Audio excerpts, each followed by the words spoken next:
इशारा कोणाच्याकडे होता? काय काय मला हलक्यात घेऊ नका. अरे बाबा, मी त्याच्यावर खुलासा केला. अजितदादा होते तिकडे. नाही, एक मिनिट मी तुम्हाला सांगतो. नाही तुम्ही बघा, इसको असं आहे, आम्ही तो हलक्यात घेतच नाही की नाही त्यांना. मग घेण्याचा प्रयत्न कोण करतात? त्यांना आहे तो डायलॉग.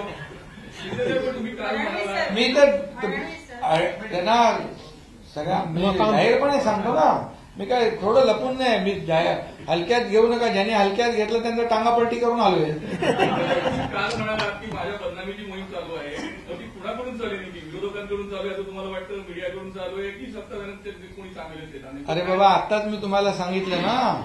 मी म्हणजे दिवसा रात्री उठता बसता जळी स्थळी पाशानी काशानी काय म्हणतो त्याला, एकनाथ शिंदेच दिसतो. कुणाकडून आणि चालू आहे ही मोहीम? कुणाकडून म्हणजे आता काय रोकटोक मध्ये काय आलंय?